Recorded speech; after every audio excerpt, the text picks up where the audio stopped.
Well, welcome to the NLA, welcome to the London Centre, and we're really pleased to welcome you here for the second annual Murray Lecture. I'm Catherine Stanyland, Director at NLA. And for those of you who might be new to us, NLA is the membership body for London's built environment sector.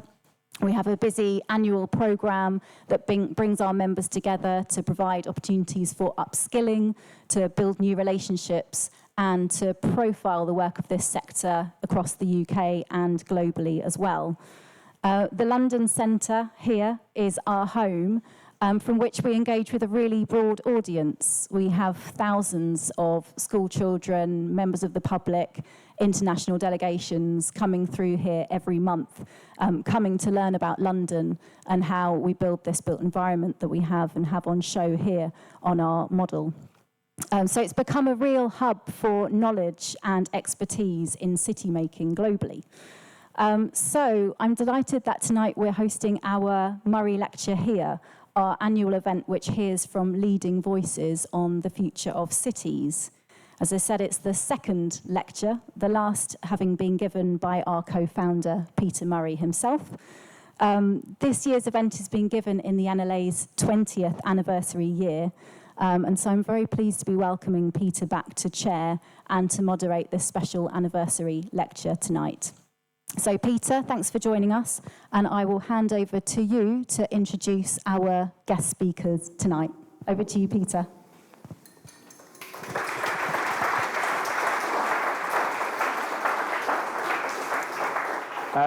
Thank you very much, Catherine. And of course, it's a great honour to have a lecture named after you, but I'm particularly honoured that this time we have Finn Williams instead of me giving the lectures. Everyone here, I'm sure, knows he is the city architect of Mälmo.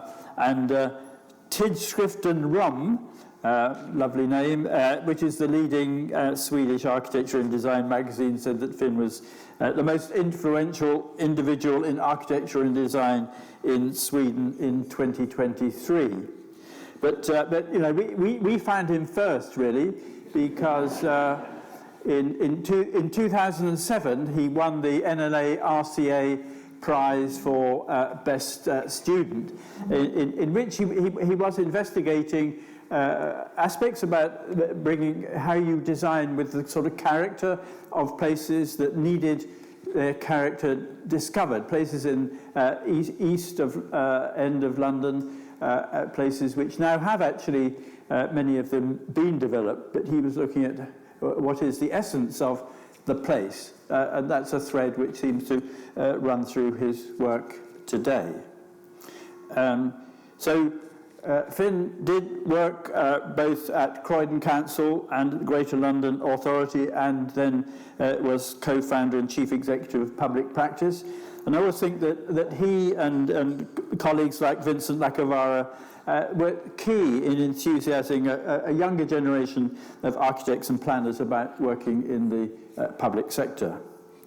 And it's worth remembering that until the mid-1980s, almost every city in the UK had a city architect. And they were phased out by the Thatcher government, and architecture moved purely into the private sector, almost purely into the private sector. The last to survive was John Thorpe, who insisted on being called a civic architect, and he called his work, and he championed urban dentistry, which he called gently enhancing and filling gaps in the city's fabric rather than sweeping it away. And he retired in 2007, and now we are just seeing a bit of a move with city architect in Bath, and we have town architects now being appointed in London boroughs by the London mayor. So it's very much time to bring them back. So Finn's speech is very timely. So without more ado, as they say, I'll ask Finn to address us. Finn, over to you.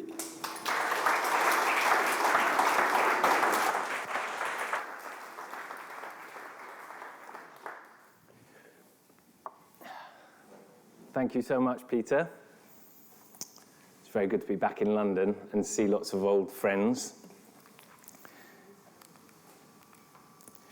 Being passed the baton by Peter to give the Murray lecture means a lot to me because, as Peter mentioned, he for some reason picked out my final project at the RCA from amongst many more skillful students and exhibited it at the NLA in its previous form, nearly 18 years ago now. And Peter has really supportively and generously kept a watchful eye over my career since, as I'm sure he's done for many other people here. Back then, in pre-crash London, 2007, graduating architecture students were spoiled for choice about which office to work for. For many, the height of ambition was getting a job at a big-name practice like Zaha Hadid Architects or Foster's. Working for the public sector wasn't even on the radar. I tried that route and worked for Rem Koolhaas in Rotterdam before and had already learned a lot about what I didn't want to do in my career. I worked on this building, the CCTV building in Beijing, an extraordinary object, but a very forbidding place to get at ground level for anyone who doesn't have a security pass to get inside. This, as I saw it, was stretching the tip of the pyramid, making architecture with the highest budgets that only the fewest can afford, without really making any meaningful difference to the vast majority of our built environment that most people experience. I realized after doing this, I was more interested in bringing up the base of the pyramid, not the extraordinary icons, but the architecture of the everyday, not serving private interests, but design that everybody can benefit from, not just in prime locations, but everywhere across our built environment. London had at that time, and still has, more than enough world-class architects, many in this room, who were far better designers than me.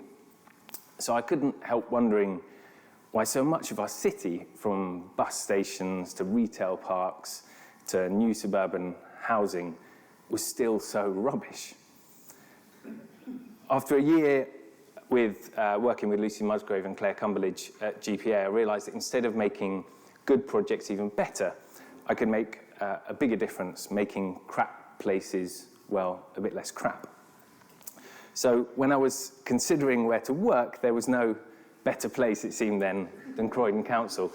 But in all seriousness, and everyone who knows me knows how much I love Croydon, the 5 years I spent in Croydon were a total privilege, working with really forward-thinking leadership and brilliant colleagues and creating the conditions for great architects to do meaningful work.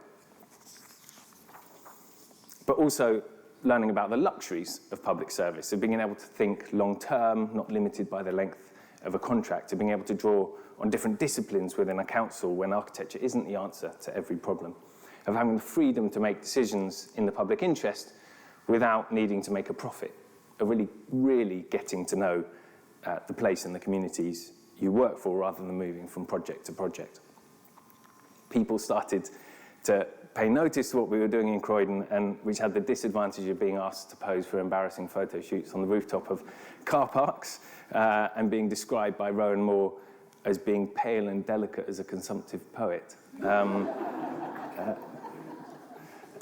It was perhaps easier than it should have been for a council planning department to get attention for being ambitious about architecture. Because in a wider context, architectural expertise in local government was at an all-time low. In the early 60s, London County Council's Architects Department was the largest architecture office in the world. In 1976, nearly half of all architects in the UK worked for the public sector. But in 2016, I went through the Architects Register and found that it was then less than 1%. The result of years of austerity and decades of decline in public sector building and privatisation. As Peter has just mentioned, the majority of city or chief architects had long since gone. Manchester lost its city architect in 1964, and the role was actually already dying out before Thatcher came to power. And John Thorpe there as Leeds' his last city architect or civic architect kind of spelled the extinction of the breed. In 2013, I moved to the GLA, and from the overview of City Hall, it became increasingly clear to me that borough's lack of in-house place-shaping capacity, specialist expertise in planning, architecture, design and delivery, was the key issue holding back London's development. It was evident from the London place-shaping capacity surveys we started, and it was highlighted in the Mayor's Design Advisory Group report here, Shaping London, which was actually launched at the NLA back in 2015, where we floated the idea of establishing public practice. As Sunan Prasad said then, good planners can compensate for a lack of good policies, but good policies can't compensate for a lack of good planners. Pooja Agrawal and I then co-founded Public Practice to rebuild the public sector's capacity to be creative and proactive about planning and design. And it was really a conscious effort to build an alternative model to previous centres of excellence like CABE and Design for London that did brilliant work but weren't always welcomed locally. They were also worryingly easy for politicians to scrap altogether, a bit like city architects. So we consciously made public practice a more decentralised network, embedded locally in authorities. Over 90% of associates stayed in the public sector beyond their initial 12-month placement, working their way into different departments and more influential roles, and it's so good to see quite a few of them in this room today. My proudest achievement, I think, with public practice was developing it to a point where it actually didn't need me anymore. And I've been so happy to see the organisation go on to much bigger and better things under Pooja's leadership. The programme is now national across England and has placed 371 associates across 97 public authorities. So taken together, that wouldn't quite make public practice the largest architecture office in the world, but it would be in the top 10 in the UK. And I think the moment when the impact of public practice hit home to me was when I went back to the RCA and heard how a graduate was going to work at Foster's, but only to build up the 3 years' experience to be able to apply to public practice. The height of ambition for many architecture students was now working in a local authority. So I took on the role of city architect in Mälmo in 2021, but the role dates back to 1862, 27 years before the LCC was even founded, when William Klein here became Mälmo's first city architect. I became the 10th of a not particularly diverse bunch. Mälmo, Gothenburg and Stockholm have had 44 city architects together throughout history. 42 of them have been middle-aged white men. And I have to admit, I was slightly conflicted. On the one hand, it was incredible to inherit a role with the kind of mandate and influence to drive design quality that we could only dream of in the UK. On the other hand, I wondered how far the idea of concentrating architectural authority in one individual was still relevant or even desirable today. Nearly half of all local authorities in Sweden have a city architect, and I would say that every one of us has a slightly different job description. My predecessor had also been the head of development management, but when he retired, Malmö's director of planning, Marcus Horning, decided to split the role in two to free the city architect from any managerial responsibilities, which anyone who I've managed in the past will know was a very wise decision. And instead, I was given a small, agile team of 4 senior program architects who belong to different departments but work 50% of the time with me. And we were given the license to work strategically and horizontally across the organisation. So my first task was designing a new job description for the city architect. And over the first 6 to 12 months, I used everything I'd learnt from seeing 177 public practice associates orientate themselves in a new authority, observing, listening, pulling at threads, seeing where design can make the biggest difference. And I used this Danish design ladder to structure how we work as a team. And I'm also going to use it to structure how I describe what I've learned about the role of the city architect over the last 4 years. The first step of the ladder is business as usual. Basically, the status quo before design is used within an organisation. And in many ways, the starting point in Mälmo was already very good. Mälmo's had an international reputation as a pioneer of sustainable urban development ever since the Bull Norlet Housing Expo in 2001, which was initiated actually by our previous architect, mayor.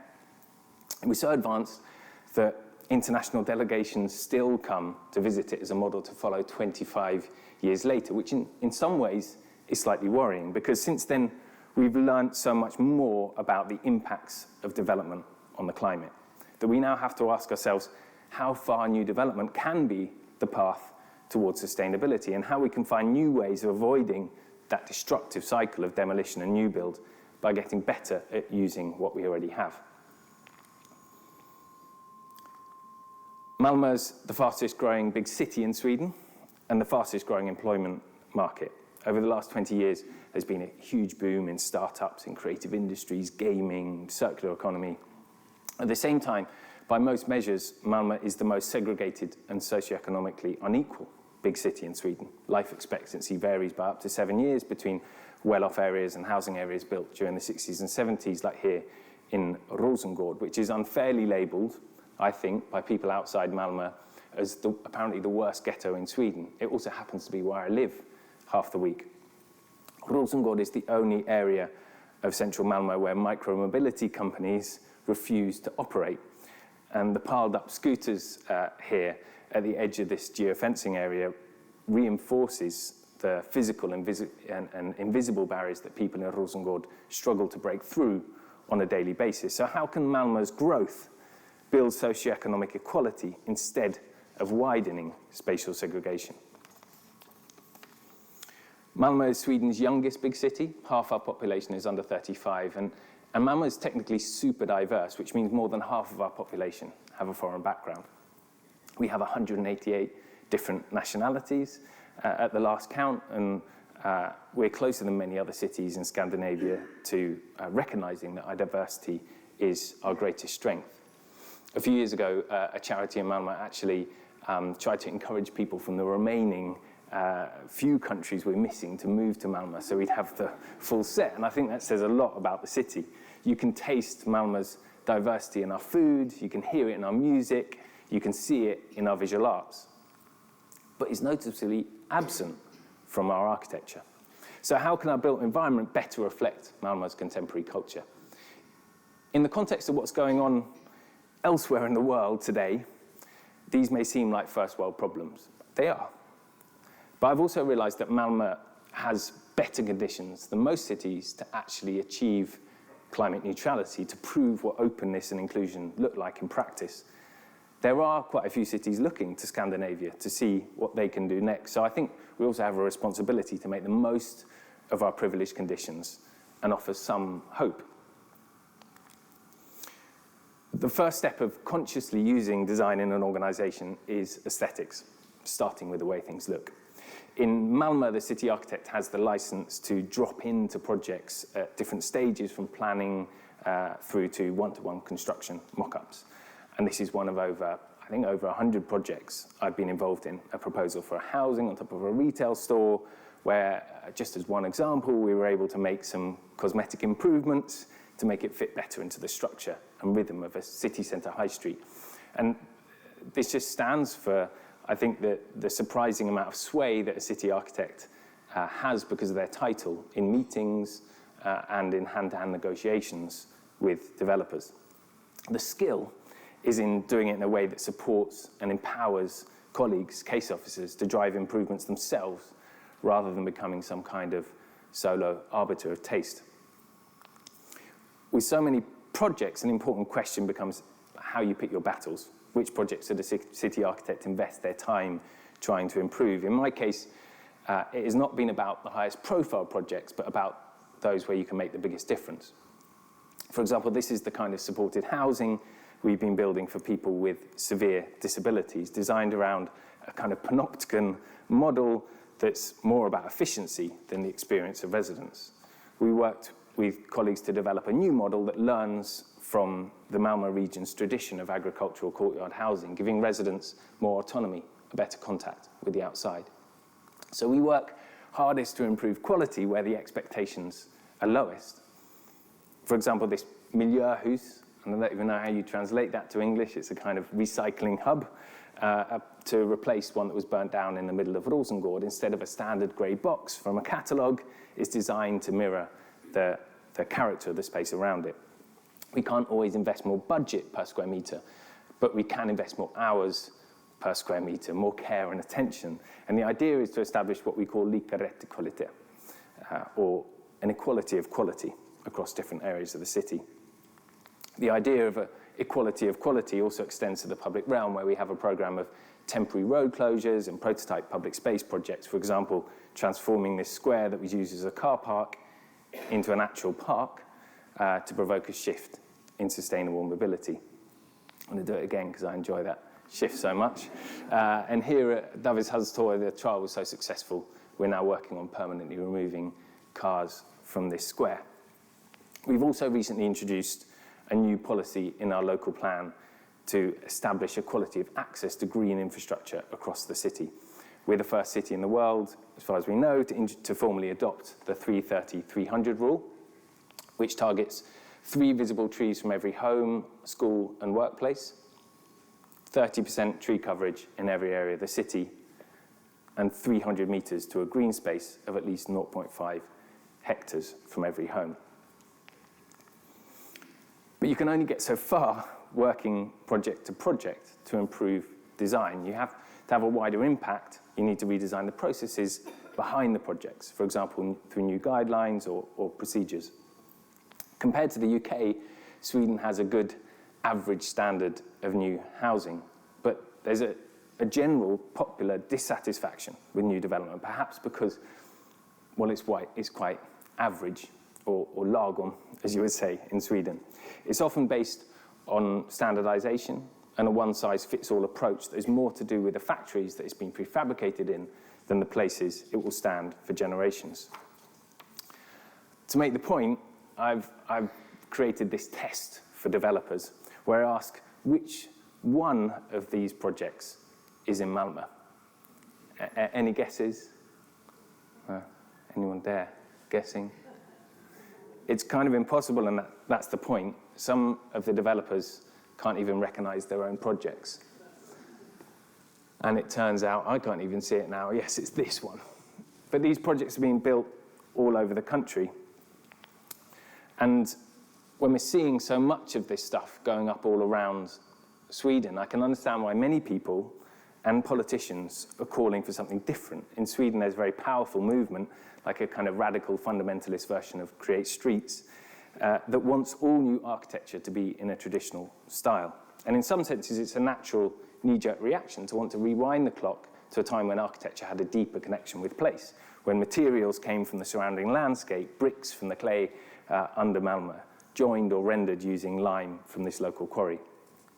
When building forms were shaped by the local climate, long, low buildings with steep pitched roofs huddled together to offer shelter from Malmö's infamous wind and rain. Crafts and techniques that were inherited from a history of cultural exchange with neighbours in Denmark, Germany and the Netherlands. This was architecture that was shaped by the specific conditions of the place, its resources, its climate, its culture. But that architecture is no longer relevant to Malmö today because those local conditions have changed. Today we need to reuse materials from circular local supply chains and byproducts from the agriculture and industry surrounding Malmö. Our architecture needs to respond to our changing climate, where Malmö's exposure to extreme rainfall and rising sea levels is greater than most because of our flat topography and coastal location. And that demands new forms of development. And our built environment needs to get better at drawing on and celebrating Malmö's super diversity, finding new, unique hybrids as we have done in other forms of culture. Part of the city architect's role is finding ways of reframing these political debates in dialogue with politicians like the Mayor of Malmö here, Katrin Stjernfeldt-Jammeh, of having the ear of the city's leaders and their trust to be a kind of translator between politics and place in both directions. I'm lucky to have a particularly progressive leadership in Malmö and bold politicians who are willing to challenge the industry and central government. And they've given us the task of developing our architecture policy with new guidelines for more Malmöitisk architecture and planning to resist generic development by requiring place-based design. And we launched these draft guidelines a couple of weeks ago that test 6 dimensions of place-based architecture and planning developed based on insights from Mälmo citizens and an open call for best practice from across Scandinavia. The guidelines define a process for developing proposals that strengthen what makes Mälmo and its different areas unique, that reflect Malmö's contemporary local knowledge, needs, existing structures, resources, climate, and character, instead of copies or pastiches that are better suited to another place or time. And it's as much about urbanism as architecture, as much about the way places work as how they look. For example, this is Sofielund, a very central industrial area in Malmö that was threatened by demolition to make way for new housing. But when we really got to know the place, lifted the roller shutters and spoke to all the organisations behind them, we found an incredible diversity of bakeries, breweries, music studios, mechanics, mosques, nightclubs, sports clubs, and a circus school. What they had in common was the need to make noise, which is the one thing new housing would, of course, threaten. Here, a place-based approach meant finding a way of protecting and strengthening that incredibly valuable local economy. So we designated the area as a cultural sound zone, a new concept which used environmental legislation to protect the right to make noise within this area, preventing housing development and allowing existing organisations to develop at their own pace. And now, once a year, there's a kind of festival of noise in the area where music fills all the sheds, yards, and workshops, creating a really incredible destination. Much of the work with Sofielund actually started before I came to Malmö, but these kind of long processes require a city architect to play a role where you kind of hold a consistent thread from the identity of a place to the idea of a plan to the detail of delivery. Even more important than the processes behind planning are the strategies that set out where we want to get to and how. From our local strategic plan in Malmö to our roadmap towards climate neutrality in 2030.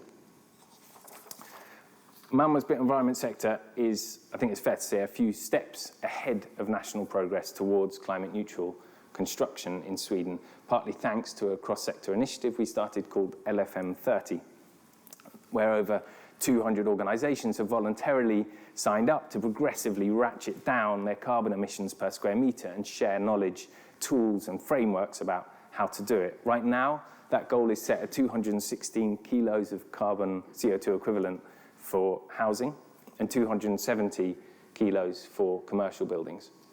For example, this project, Fyrtornet by Vingårds, which is now the tallest office building in Sweden to be built in wood, an 11-storey structure built entirely from cross-laminated timber and glulam. And its embodied carbon is 265 kilos per square metre, approximately 3 times less than the whole life cycle carbon benchmarks set by the GLA. I think over the last few years, my own understanding of sustainability has expanded quite dramatically from an initial focus on the operational sustainability of buildings, how efficiently they use energy when we run them, to realizing that in Sweden, operational emissions are actually approximately 100 times less than the embodied carbon per square metre of new construction, because the grid has such a high proportion of renewable and clean energy. And beyond construction, starting to critically engage earlier upstream with the supply chains, labour and skills, where materials are extracted from or sourced and what kind of impact that has on ecologies or agriculture, as well as downstream the other way, to how a building might be adapted in the future, to how it might be disassembled and disposed or reused.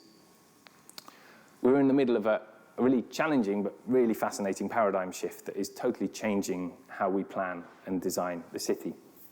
For example, here in Varvstaden, which is the historical heart of Malmö's shipbuilding industry, 15 years ago, the assumption was that most, if not all, of these industrial buildings would be swept away to clear a path for urban regeneration. But now, 80% of the old warehouses, workshops, and sheds are being retained and refurbished or reused. Nothing is being demolished, only dismantled, and the leftover parts are being sorted in this vast physical but also digital material bank, which is the first place we look when we need new building materials.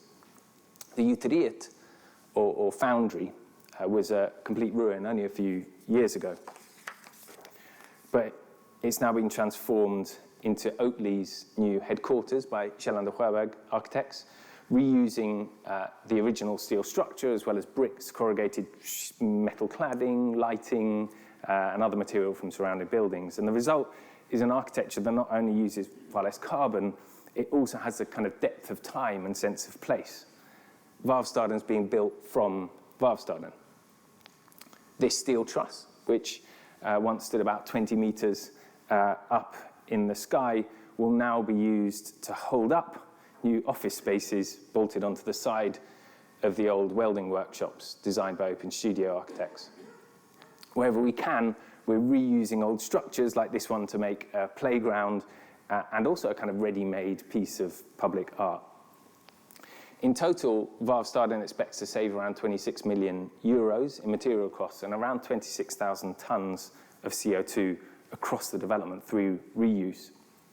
Varvstaden is really our first attempt at developing a circular master plan. It won Sweden's top award for planning this year and has been highlighted as best practice by the EU. But the challenge for us is now turning our learnings from Varvstaden into a wider strategy for the city. And here, the city architect has a strategic role to help try and invert the logic of development from a situation where demolition and new build is the default and where we have to make the case for keeping any existing buildings to a kind of new paradigm here where the starting point is working with what we already have, and any demolition and new build needs to be justified, retain or explain. Bringing this kind of strategic shift about is, of course, impossible without restructuring the systems behind the development industry. And here, the city has a number of really powerful levers like procurement and the development of public land, which sit outside the formal planning system but can be used to encourage or incentivize a shift in thinking from architects and developers. So an example here is how we're systematically using architectural competitions.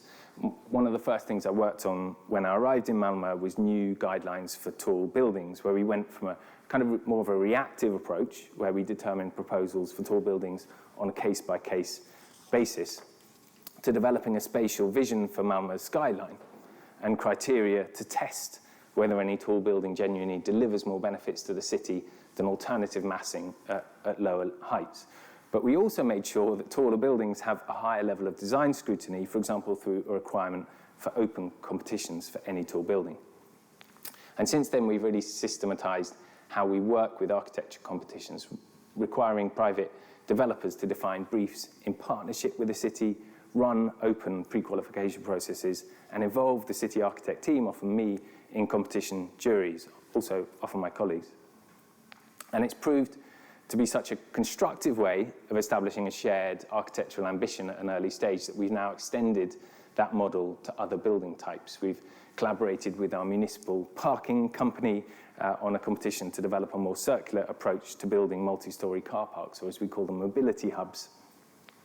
In the past, we've trialled building mobility hubs entirely out of timber, like this one, but ultimately we're left thinking, how sustainable is it to build structures for a large amount of car parking when the one thing we can be relatively sure about is that demand for car parking will reduce in the future. So now we're using competitions to explore how we can build structures that work temporarily as car parks, as long as they're needed, but can also be converted to accommodate other uses like workspace in the longer term, avoiding future demolition. We've also used competitions to find ways of reusing relatively anonymous buildings that probably would have been overlooked only a few years ago, like this office block in the Western Harbour, which Kjell and de Sjöberg, Forsbergling, and We Made That, who are here somewhere, are converting and extending to create a mixed-use city block. Or this nearby warehouse building, which has been used as Malmö University Student Union.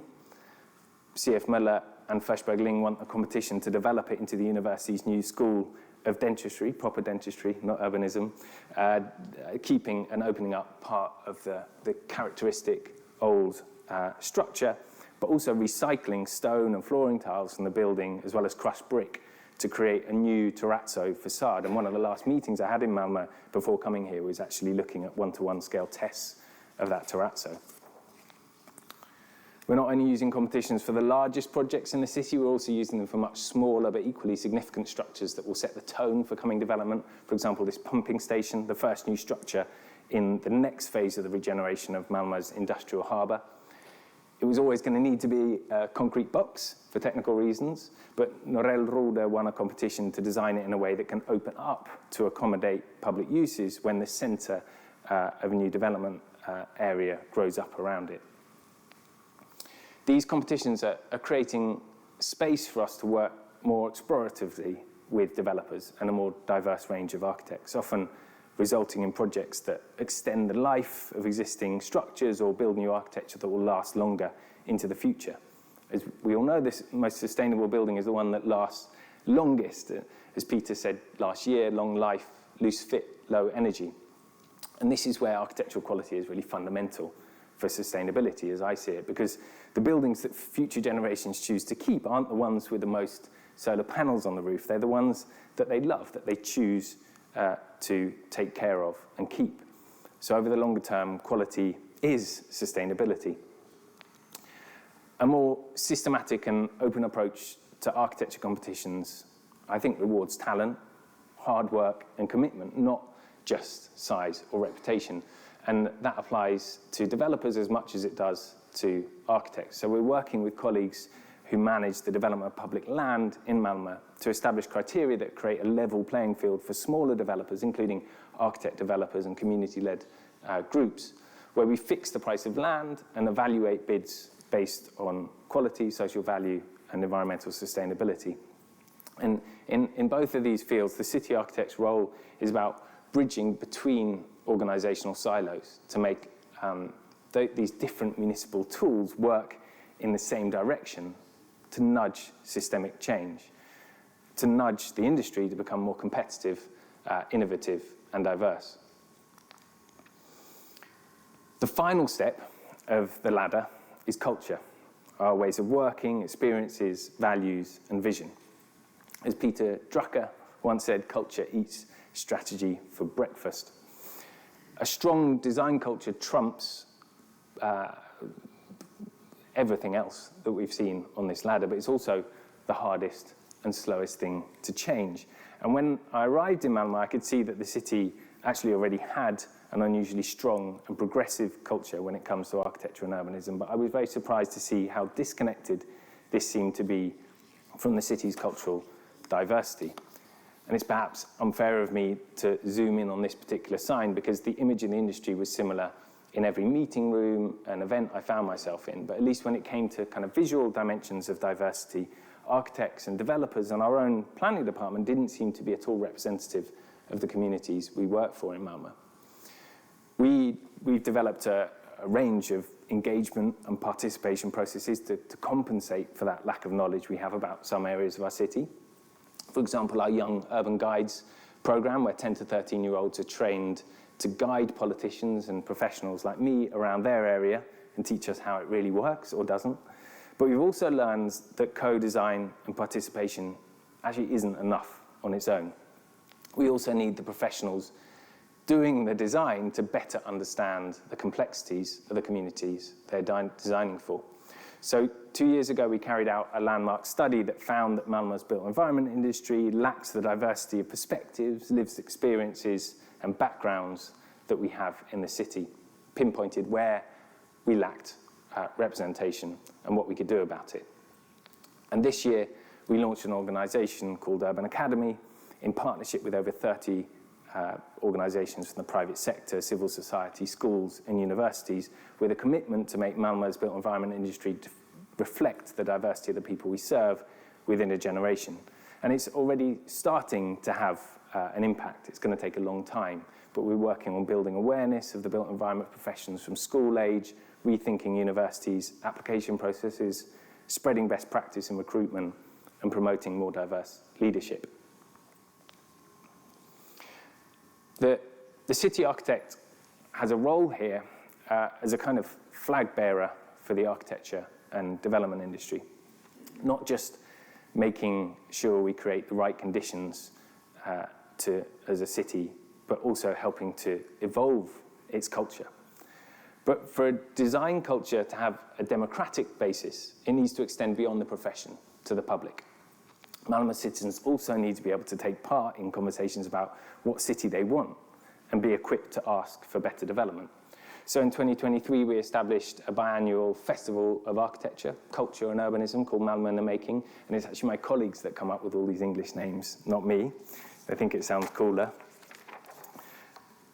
The first version was a month-long program of over 120 public-facing events that helped Mälmo citizens to understand and influence how the city develops. And we're repeating it again this September, so you're all very welcome to come to Mälmo and take part. I've seen that the city architect's role then isn't just about working with professional networks, it's also about participating in public conversations about the city through events, newspapers, even TV. Come back to this ladder, and I can hardly get through describing all of these layers within an hour, let alone actually working with all of them every week. Often I find myself just sitting on the lower steps, and we're only really just starting to get to grips with longer term change higher up. But I find the ladder a really useful reminder that change has to be pushed on multiple levels at the same time. When I started in Mälmo, my boss, Marcus Horning, set me the challenge of making the city planning office feel like it didn't just have one city architect, but 230, that every one of those colleagues in the department should feel empowered and emboldened to advocate for higher quality, not just me. Whether they were working on high-profile projects or the small details that make a difference to people's everyday lives. And for me, this is one of the most vital aspects of making the city architect's role work, to build a resilient structure where there are many advocates for good architecture that can't be dismissed in one restructure, to make a platform for many voices to consider design from different perspectives and disciplines, to realize that it's not about placing all the power over design with one person, but that one person can use their position to build a wider design culture. For me, that has to extend beyond the planning department, beyond the profession, beyond the municipality, and even to Mälmo's citizens, to go from a city architect to a city of architects. Thank you.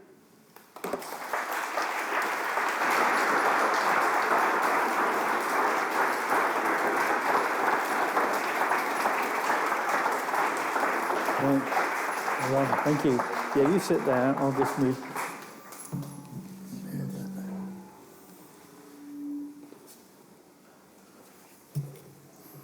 Well, thank you very much, Finn. That was great, and lots of stuff to chew over there. And we will have time for Q&A shortly. But I've just got a couple of things I'd like to ask. And I mean, the idea about architecture reflecting the character of a city, I'm just very interested in how that connects into London. I mean, if we think of Georgian architecture, Georgian housing, it's the same in Newcastle, Edinburgh, Liverpool, Dublin, yet somehow when you're here in London, it feels like London.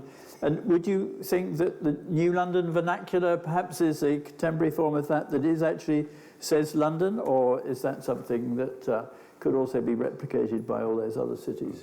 I think that the irony here is that very successful models of architecture often are the ones that get spread most quickly, whether economically successful or particularly attractive. There's the classic example of the Essex Design Guide, which was designed very carefully to work with Essex's local character and make sure that new housing would fit within that Essex vernacular.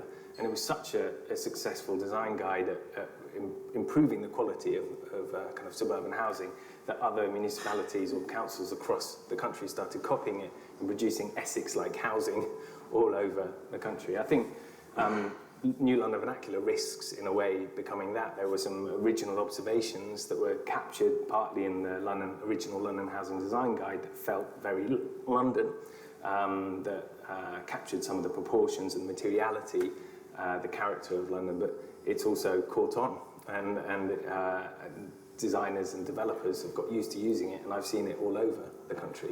So I don't think you can ever stop other cities wanting to copy what you've done, but you can always work at trying to get closer to what really defines a place and makes it unique, and digging deeper into that.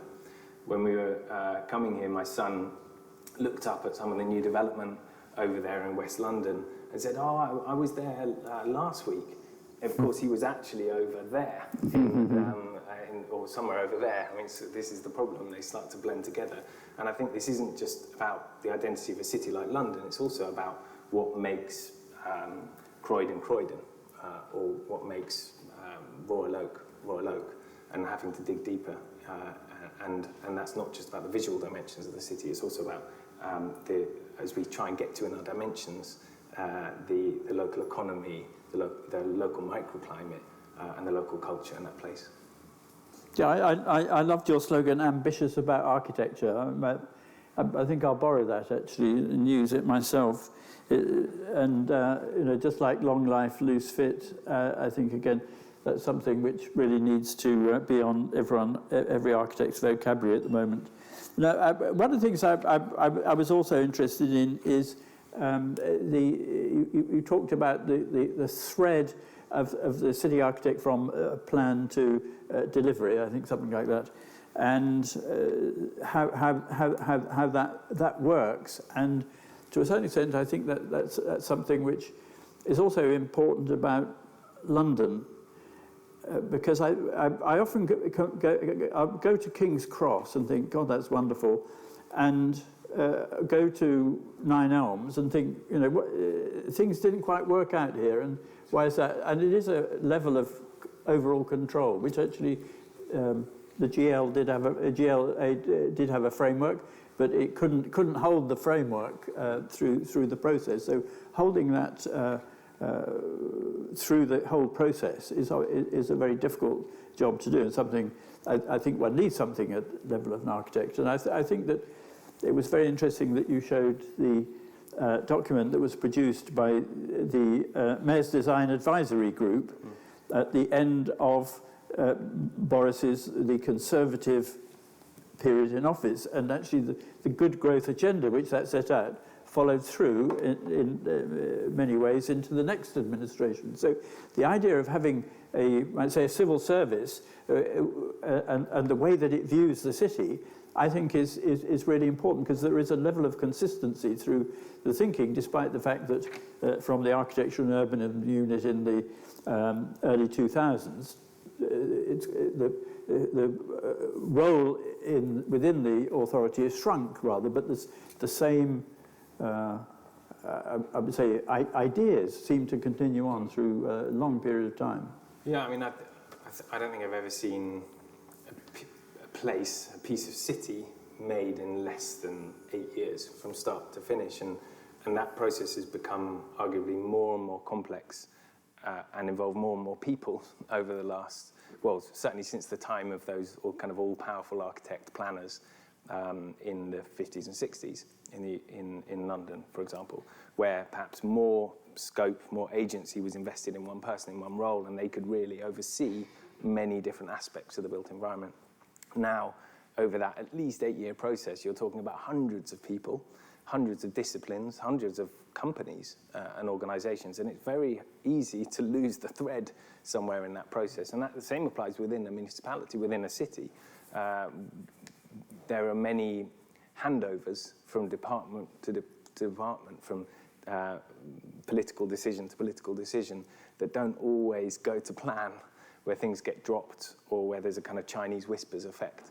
And that's something that came up a lot when I was asking and listening to what some of the issues were in Mälmo when I started there.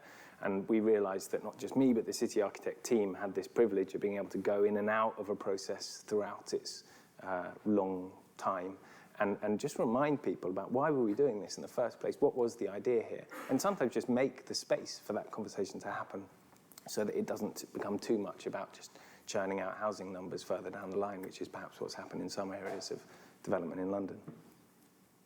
And so why do you think they chose you? and I ask that because do city architects need to be appointed because they come with a position, as it were? Because I think a lot about the impact that Richard Rogers has had on London, and looking at his model, you can see it absolutely clearly. The idea of the compact city, which he'd been thinking about for many years before he advised the Labour government.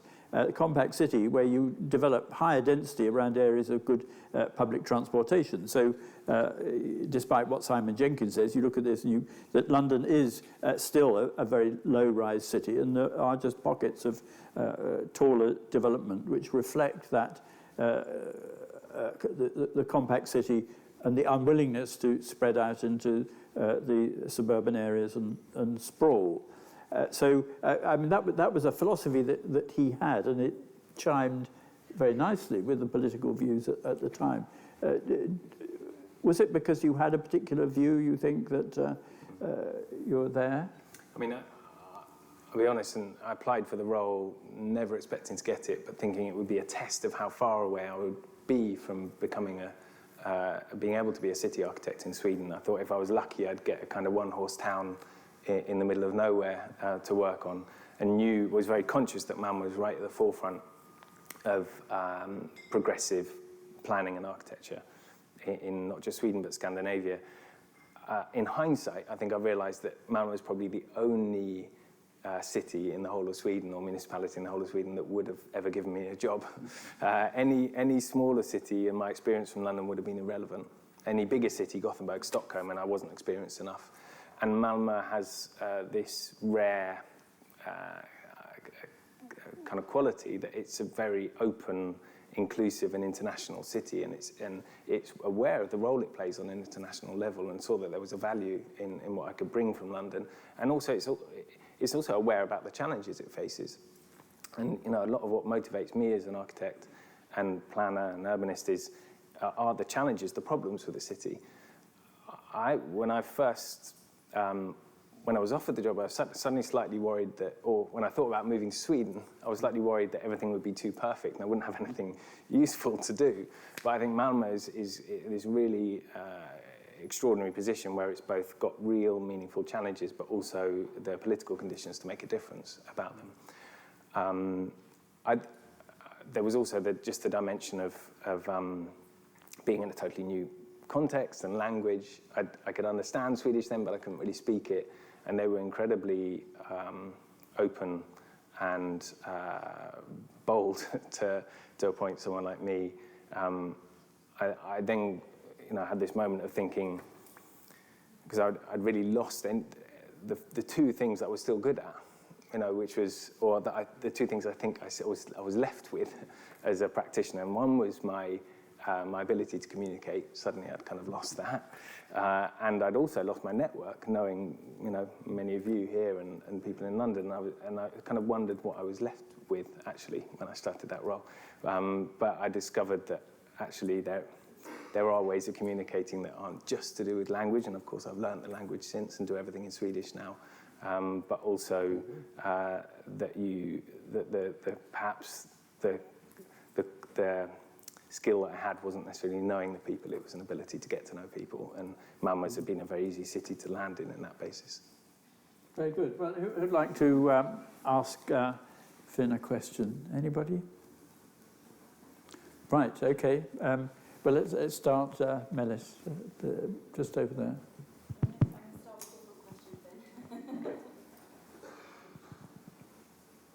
That was such a superb talk. Thank you so much. It was so interesting and so beautifully articulated. You described how you left public practice with the ambition of spreading a kind of network of people, and that you want to make the city of Malmö a city of architects.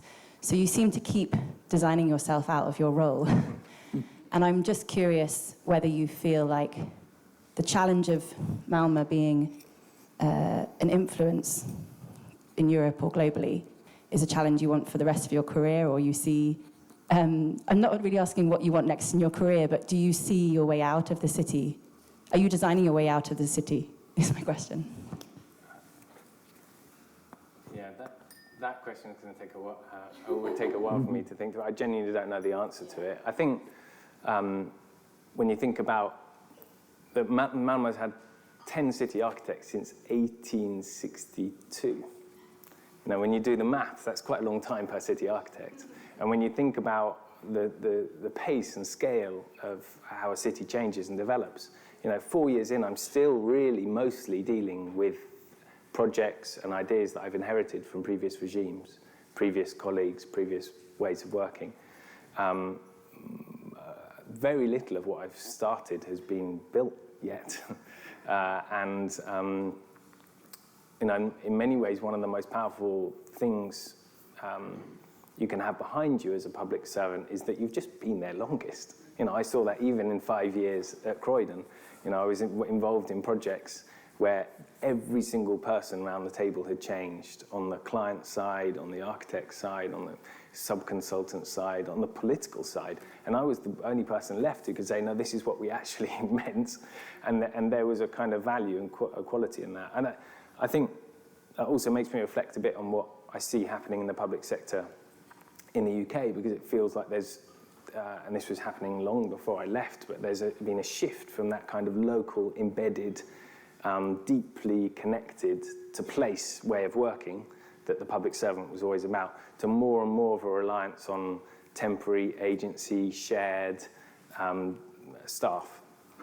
Public practice tried to work against that, to try and invest more time, more permanently in local authorities and support the people who wanted to stay there.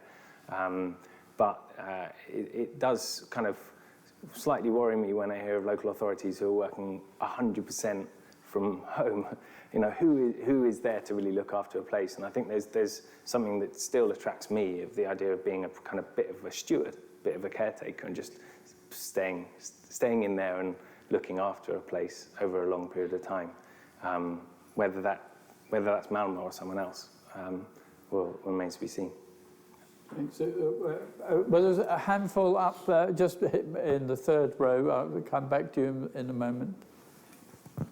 Hello, Chloe Phelps. I took on your old role at Croydon after it's a difficult seat to fill, but brilliant lecture and always really thoughtful work. But I guess for somebody who studied in London, worked in various different positions in London, you've now had a few years out of the ecosystem. What are your, I guess, 2 observations that we've been up to since you've gone? I mean, I know you still are involved, but you know, what do you think has been some of the things that we could have done better over the last few years, and what do you think has been good that we've done as a city?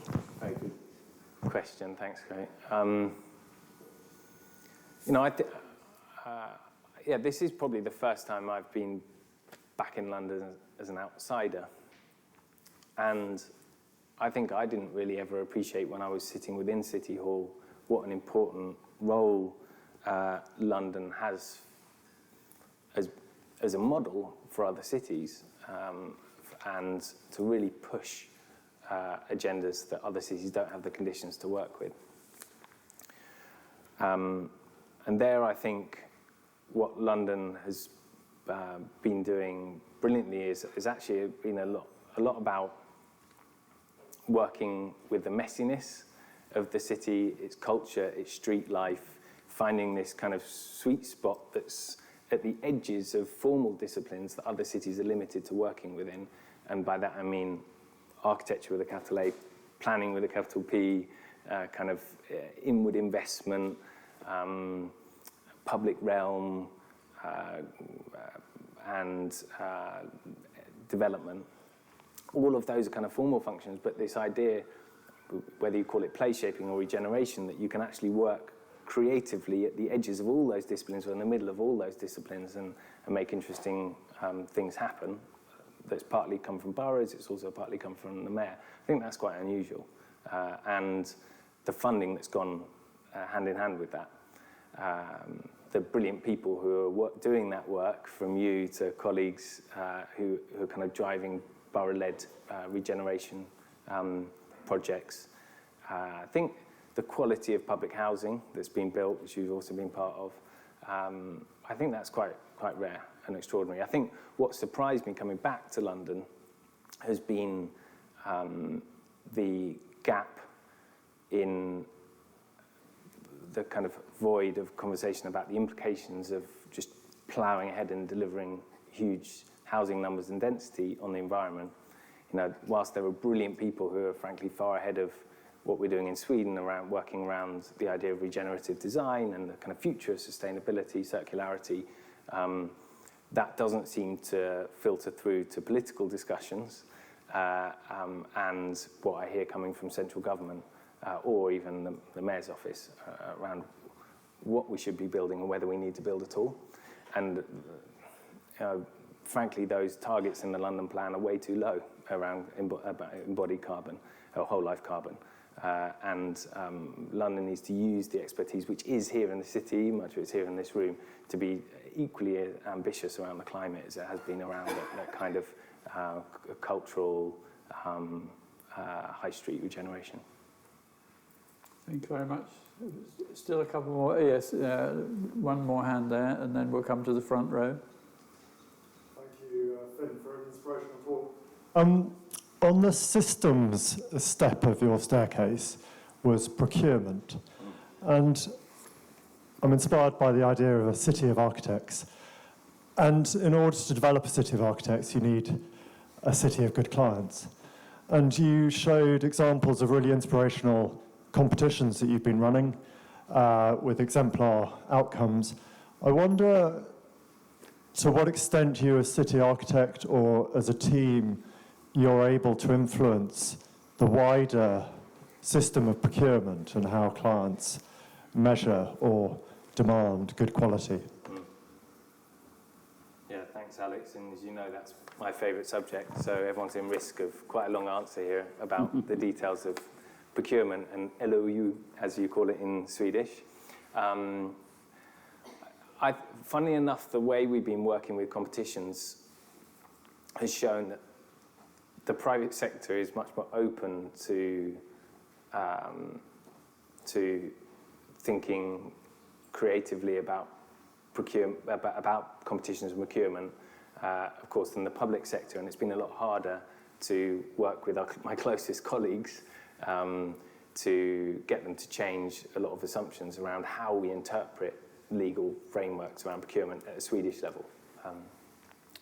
So I've been quite amazed that I've been invited in by private developers to have conversations with them to be part of assessment panels to decide what architects they would work with. The idea of a public servant going to a private developer in London and saying, you know, can we choose your architect together? It would have been impossible to think of. But that's the kind of default in Sweden now, or in Mälmo now, because they realise that it's a good way of us establishing a joint vision at an early stage, but also building their own understanding of what it is to be a good client. And that's an aspect I should have talked about more, but you learn so much about from going through a well-structured competition as a client group. That has been harder to do for public projects, and not all of the public projects we've done since I've come to Mälmo have worked particularly well, but I've been able to use examples where it hasn't worked so well because I didn't get my way, to increasingly get my way and start to chip away at some of those assumptions around what's possible to do, how you interpret the kind of legislative framework within Sweden around LOU or public procurement. I think, going back to the previous question, the way that London's worked with procurement frameworks is also still quite exemplary in the bigger scheme of things with the ANU framework, but we also need to constantly remind ourselves that we can't just do creative procurement over the threshold of what used to be the OJU threshold, to get technical here, but we also need to be continuously more open at the lower end of the scale to keep on opening things up for smaller practices and create a kind of lower threshold to entry. Good. There was a couple of hands over here and over there now. So right in the front row here to start with. Ziona Strelitz. Oh, Finn, that was very special. Thank you.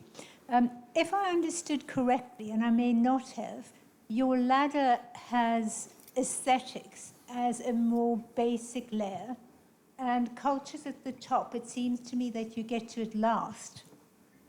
And given your concern and aspirations for inclusivity and people's voices, I just wonder if I did get that as you intended, why you don't put the two closer together, please.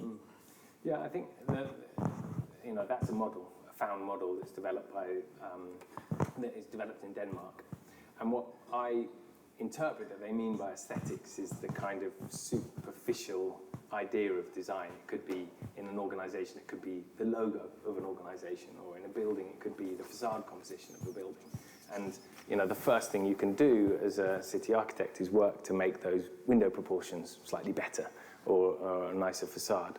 But that's ultimately going to have less impact than if you work at these deeper, longer-term levels of an organisation or a system. And that's where culture is the most important. And of course, all of those levels have aesthetic implications. All of them change the way the city looks. I think it's about, as I understand the model, it's about how deep you go as a designer within an organisation, and what levels you're able to work at. And I use it as a reminder myself when I get caught up in being frustrated at trying to get an architect to design a better elevation, that there are other ways that I should be spending just as much, if not more, time doing, which are about the processes, the strategies, the systems, and the culture that lie behind what you see on the surface of a building. Great, next one there. Yeah, I come to you next. Keith Williams, no relation. Sorry, I'm slightly croaky voice. Fascinating talk, really well argued. I think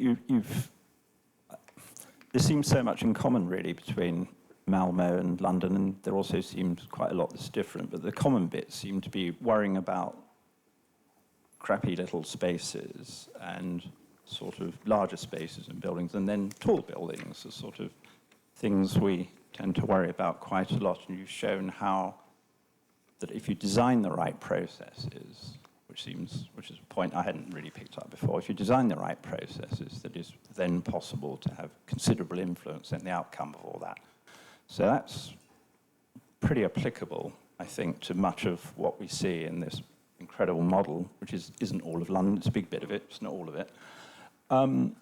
So I'm sort of interested in scalability. So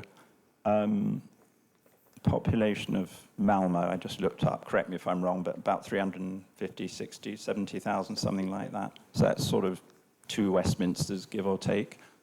And I'm then thinking, wow, how can you, or is it possible to scale up those processes to tackle something as vast and complex as that? And is that the role of a city architect, or lots of city architects?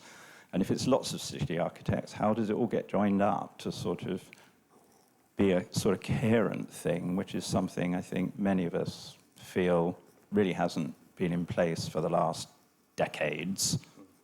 And perhaps the city is not as good as it should have been as a result of that. So there's a sort of scalability question, and there's a sort of management process question. Yeah, thanks, Keith. I ask myself that question quite a lot, moving actually from Croydon to City Hall, where I've been working for a borough that has quite a similar population in size, even in diversity, to somewhere like Malmo, to suddenly having a responsibility for working across, well, at that stage, I think it was 11 or 12 boroughs for the GLA regeneration team.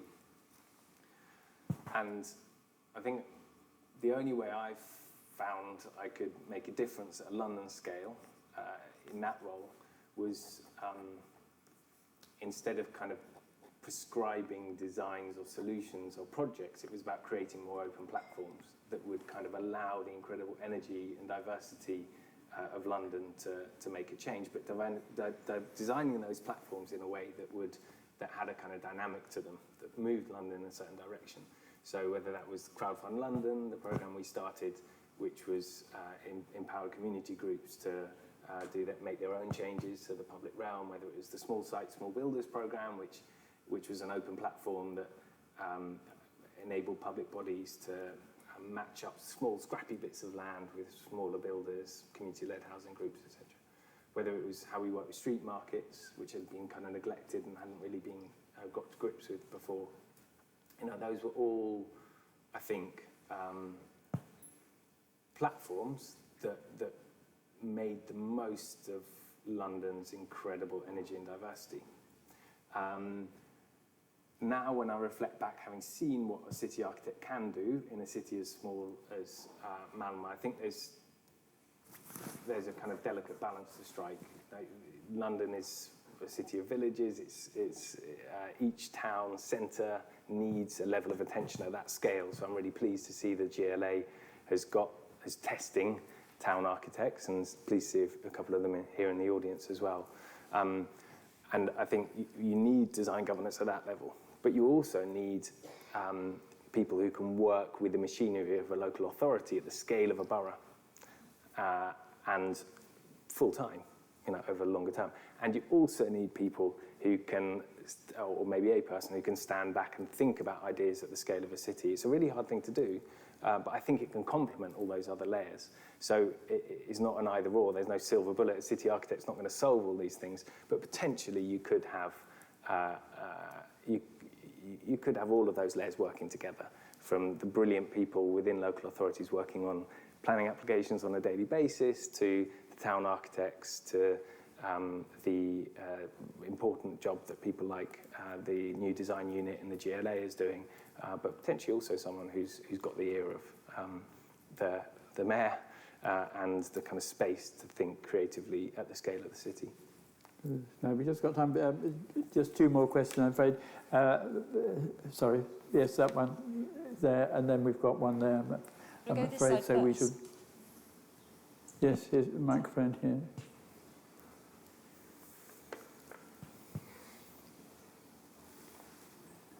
Sorry, Pat, I'm just going in the order I saw the hands, so thank you. Hi, Finn. Thank you so much for that presentation. It was really inspiring. I have a question more as a young urbanist, emerging talent. Feel like a lot of systemic change is quite arduous as a task, and you're constantly running up walls. Where do you find your inspiration to keep going and stretching the ambition for architecture? And what's the advice that you would give? Thanks for the question. Starting to feel, tired thinking about how I should answer it. But no, I think one of the things that I've noticed, when I started working at Croydon, I came in thinking I could change everything. And I remember quite early on having a meeting with someone who'd been there about 20 or 30 years. And they very consciously took me down, broke me down, made it clear that nothing was going to change. I could kind of sense the level of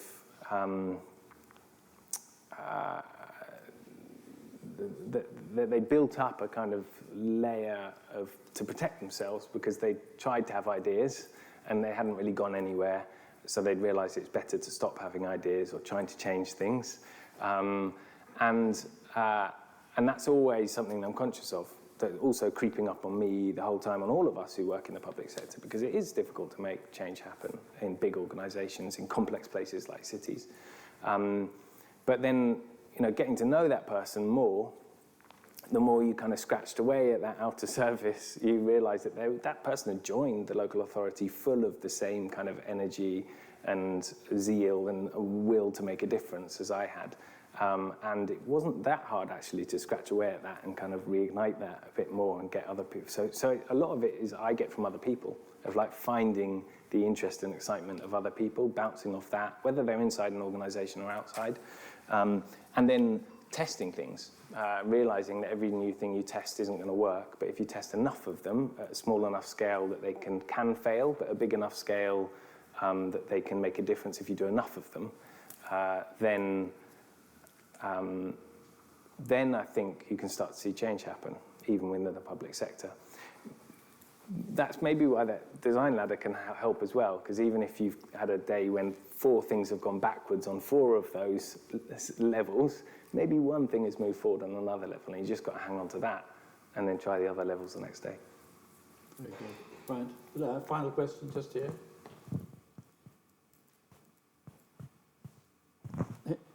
Here, sorry, in the front row. Sorry. Yeah. Thank you. Finn, thank you so much for unpacking the complexities of a city architect role. I'll shout myself out as the city architect for Sydney for quite a long time. And I so relate to your description of the city architect as translator, curator, choreographer, all these very broad roles that you play. But I'm curious, one of the roles I've had to fight for quite hard in Sydney in Australia, and I've seen other city architects lose this footing where they can't do projects anymore. They become design reviewers or policy people. That's still critical, but I guess I'm curious, I've fought pretty hard that we still can practice architecture in some way, shape or form, even if it's small scale. Sometimes it's prototyping things to show different ways of doing projects. I'm curious, if we were defining the perfect role of the city architect, would we keep that role as design practitioner as part of the job description, or would we let it go? And I'm just curious your feeling about that. Yeah, great question. Thanks, Bridget. I think, well, firstly, I'd love to have that conversation with the wider network of city architects that Bridget and I are trying to establish around the world. Hopefully we'll meet up next year in Barcelona. I think, looking back at the history of the role of the city architect, someone like Mälmo is quite interesting because, of course, it started off really as purely only a designer, designing the major public buildings and infrastructure that we still use and love today. And then the role has shifted more and more upstream to become more and more strategic and away from the pen, away from the drawing and doing and designing. There's something I've fought quite hard for in Croydon and through public practice is learning from doing. Like if you only commission, then you lose the ability to kind of learn from mistakes, but also realize what the details, the important details are in practice anymore. That doesn't necessarily, I think, have to be done by one person. Personally, I wouldn't give me a pen back anytime soon and ask me to design something. It'd be a disaster. But I think it does need to be done by a local authority. And I think the city architect needs to be part of that process. That's why it's been so amazing to see in London, boroughs like Croydon, with Chloe, taking back the responsibility for design in-house and building their own housing again and learning from doing and actually making much better housing than most private developers as a result of it. And that's why with public practice, we really tried to create roles that would have the agency to do as well as just kind of commission or advise. In Mälmo, we're incredibly lucky on that front. We have a whole department of landscape architects who design all of our public realm, our playgrounds, our streets, our squares, our parks. We don't quite have an in-house architecture team yet, but maybe that's something we should be looking for in the future. I think one last thing I'd mention on that front, because I think it's almost more relevant than the city architect role for London, is that Sweden has a tradition of another role, a kind of complementary role to the city architect called a stadsträdgårdsmästare, which is basically translates as the city garden master. And it's like the city gardener. And where the city architect was responsible for the buildings, the stadsträdgårdsmästare was responsible for, and is in many cities still responsible for the public realm. And I think that's a really fascinating idea when you think about the complexity of London's public realm, but also the ecosystem that we have in the city, and something that we should also, I'm trying to get back in Mälmo because we lost it a few years ago, but it'd be brilliant to see that in London too. Well, thank you very much. Now, just to end the evening, I wanted to talk something about the deeper meaning of cities. I'd say in an Ackroydian way, they bear the scars of disaster. And while people in this room are out to improve the quality of life, I think cities are shaped by destruction. as well as by design. And that was very meaningful when we opened NLA 20 years ago. The evening before we were opening, we had the celebration of winning the Olympic bid, which is, and on this model you can see the impact of that. And then in the morning, as we opened the doors, there were the bombs in the tube at 7/7, and that really impacted my views on the city, but also impacted personally. I was I was rung up a couple of days after the bombs, and I was said, "Oh, the person who's giving a tour of the city can't do it. His girlfriend's not very well, and could you do it instead?" And I did turn up. I did it, and then I realised that actually the person who was ill was actually very, very seriously ill. Gill Hicks is here this evening. Come forward, Gill.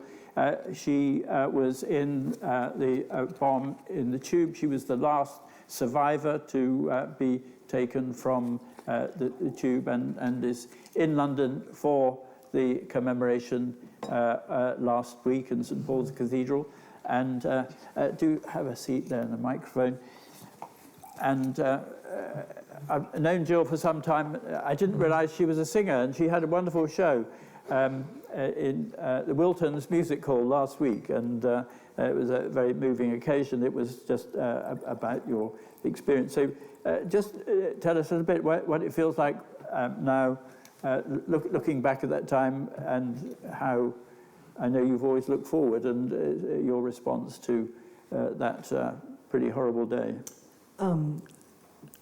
It was an extraordinary time, and I was very much resonating with what you were saying, Finn. I used to work at the Design Council, so I met Peter because I was the last publisher, of the family group of Blueprint, before it went on to be sold to a larger publishing house. So I felt a deep affiliation to London and the built environment, so much so, Peter, that when we get our sort of photographer to come in, and I'd sort of say, make sure there's no people anywhere near the buildings because it spoils the look, and how far I've come that now I'm completely people centric in how we use buildings. I'm a native Australian. So London to me has many different faces. So when I first arrived into London, I didn't quite understand the vastness of it. And I think I remember asking someone at Heathrow, how do I get to London? And he was basically saying to me, you're in London. And so I was quite shocked that I didn't have to travel to something to become into London. And again, even just the beautiful sort of etiquettes that you don't know unless you're here, and how to understand them. And I think largely for me it was the unwritten etiquette of tube travel, and how you're not allowed to talk to anyone or look at anyone in the eyes, and of course again as a native young Australian, thinking that would be how I would find my career path. The plans were definitely demising before my eyes. So, look, I London has my heart, and literally part of my body. So I will always remain a very firm Londoner, and I think what particular about the attack on London is that it left, I think, Londoners quite puzzled, because we are the world, and a bit like beautifully as you were explaining, that the world is in London, and to feel that type of attack, particularly from other British citizens, was really deeply hurting, and it was extraordinary to see it unfold, and then London come back to as London always does. But you have taken an amazingly, one might say, generous view in terms of the way that you've looked to focusing on peace and reconciliation rather than... Well, I mean, I don't say I have many choices, but I think the great thing for me, and that they're the people that serve London.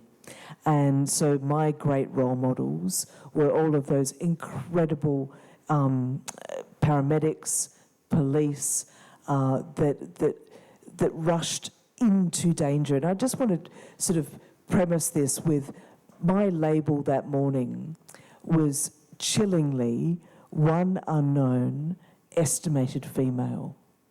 And when I've looked back and thought about the significance of one unknown estimated female, I really understood, I think, the power of our humanity and the transformational power of our shared humanity. And that is what I experienced very much, not only that morning, so the actions of the people that rescued me, how my body was so intensely loved and cared for, I absolutely credit to not just saving my life that day, but honestly, continuously saving my life. Here we are 20 years on, and it is extraordinary. And it is that connection, that human connection, like you were saying, with everyone being the architect and the great client, that is powerful, and we can do incredible things when we come together. Yes, and I think as I said, this model to me, the day after, I could see it in both lights as a place where people were celebrating the Olympics, but the dreadful things which were happening, being rescued and all those things. But and London as a city has had centuries of fires, pestilence, bombings of various kinds, blitz and so on, and those have physically shaped the way that various parts of the capital have been developed. So I think it's these things sadly are an integral part of how cities grow. It's our DNA, I guess, but also I've grown so much in the appreciation of when I heard that the day after, the whole impetus was, let's get back on, let's get back up, and let's get the tubes running and just get on with life. And I remember, weeks later when I was out of, a coma and out of danger, and I was told this, and I thought that's terrible. I want the world to stop and take a breath and really sort of change how we do things. And it's only now I appreciate that feels very London to me. That feels like a characteristic that's ingrained, as you said, in the fabric of London, and I feel quite proud that I'm part of that story. Yes.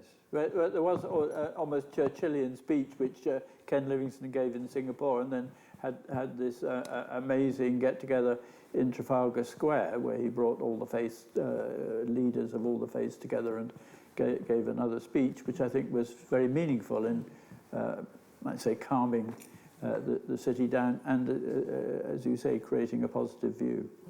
Incredible. Absolutely incredible. Well, thank you very much for coming here. Well, thank you for a fantastic talk. Yeah, thank you.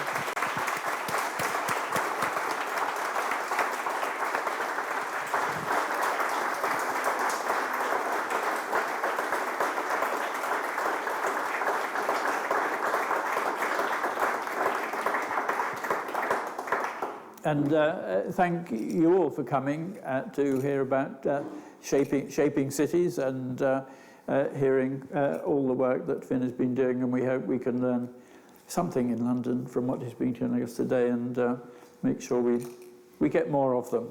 So thank you very much for coming, and enjoy the rest of the evening. Thank you.